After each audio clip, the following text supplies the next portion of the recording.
Bismillahirrahmanirrahim. Assalamualaikum warahmatullahi wabarakatuh.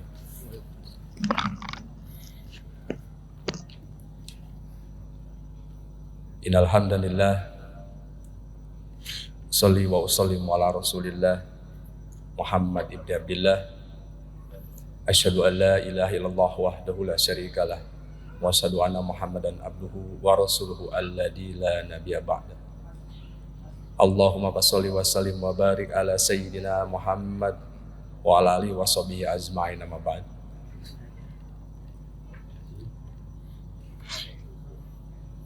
Bismillahirrahmanirrahim. Qul in kuntum tuhibbunallaha. Hadirin Bapak Ibu jamaah Masjid Raya Al-Jabar yang dimuliakan Allah Subhanahu wa taala. Puji syukur kehadirat Allah Subhanahu wa taala. Syukur kepada Allah bahwa kita yang tidak punya andil sedikit pun untuk mendetak-detakan jantung kita, untuk menaik turunkan darah kita, hingga mengalirkan kejutaan sel yang ada di dalam tubuh kita, hingga kita bisa berada di masjid ini, bermuajahah, bersilaturahim. Tiada lain itu hanyalah rahman dan rahim dari Allah Subhanahu wa taala. Kalimah la haula wala quwwata illa billahil aliyil azim itu menegaskan bahwa tidak sedikit pun kita punya kekuatan, tidak punya sedikit pun kita bisa melaksanakan titah dari Allah kecuali atas rahman rahim dari Allah Subhanahu wa taala. Selanjutnya, sholawat serta salam semoga tersimpah ruahkan kepada junjungan kita semua, Habibana wa Nabiyana Muhammad sallallahu alaihi wasallam.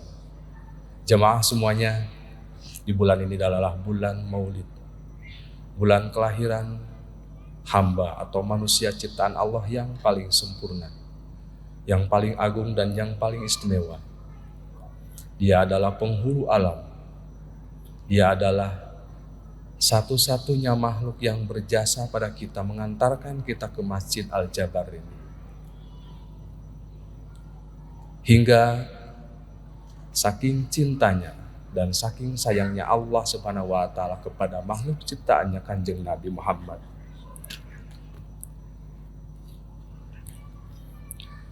sampai dia menegur Nabi Adam, laula Muhammad ma khalaqtahu ya Adam. Allah menyampaikan, berkata seperti itu, andaikan tidak atas kecintanya kepada Nabi Muhammad, tidak akan kuciptakan kau wahai Nabi Adam. Sehingga sangatlah wajar dan sangatlah mungkin bagi kita sebagai umat Islam, hamba yang hingga kita berada di sini itu atas dasar karunia dari Allah Subhanahu wa taala yang menyampaikan risalahnya melalui Kanjeng Nabi Muhammad. Seyogyanya kita bersyukur dan bergembira atas kehadiran bulan ini, bulan untuk mengagung-agungkan kekasih Allah Subhanahu wa taala. Maulid bukan ibadah, tapi maulid adalah mahabbah, kecintaan kita kepada sesuatu. Dalam hal ini kecintaan kita kepada Kanjeng Nabi Muhammad sallallahu alaihi wasallam. Ibu, bapak semua yang hadir di Masjid Al-Jabar ini, banyak sekali pendapat yang terkadang maulid ini dikategorikan hal yang bid'ah. Ada yang mengatakan bahwa maulid ini sesuatu perayaan yang sia-sia. Padahal kita sendiri sering merayakan ulang tahun anak. Tapi lagi-lagi maulid beda dengan ulang tahun. Ulang tahun adalah mengulang sesuatu dengan identik dengan poya-poya. Tapi maulid, lagi-lagi maulid adalah mahabbah, kecintaan. Bagaimana kita mengekspresikan cinta kita kepada Kanjeng Nabi Muhammad yang selama hidupnya tidak pernah tidur nyenyak seperti kita semua, yang selama hidupnya tidak pernah kenyang makan seperti kita semua. Dia ketika dia meninggal, yang dipikirkan atau yang diwasiatkan bukan hartanya, bukan bendanya, bukan pakaiannya. Ketika dia mau meninggalkan alam dunia ini, yang diingat hanyalah umatnya. Sampai dia meminta kepada Allah Subhanahu wa Ta'ala agar meringankan pencabutan nyawa ketika umatnya meninggal dunia ini. Hadirin yang berbahagia,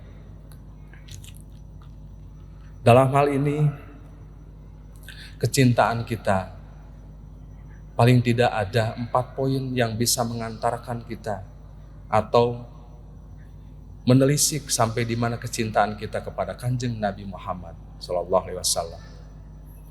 Yang pertama, kecintaan itu adalah at-ta'zim.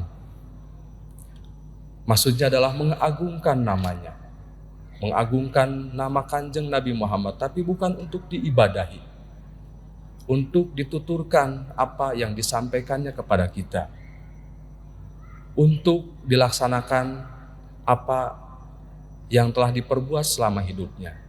Karena Kanjeng Nabi Muhammad dalam hidup sehari-hari tidak cuma melaksanakan ibadah vertikal, tapi hampir lebih dari 60% Nabi Muhammad itu melaksanakan ibadah di tataran sosial. Memperbaiki akhlak itulah tugas Nabi Muhammad SAW.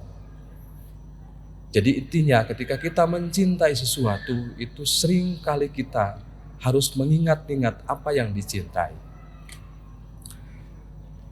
Yang selanjutnya, yang kedua, ketika kita mencintai sesuatu, tentu kita selalu mendahulukan dari hal yang menjadi kepentingan kita. Seperti juga mungkin ibu atau bapak pasangan suami istri ketika saling mencintai, mesti dia mementingkan dulu istrinya atau anak-anaknya daripada pekerjaan. Itulah salah satu bukti kecintaan. Begitu juga kecintaan kita kepada Kanjeng Nabi Muhammad SAW.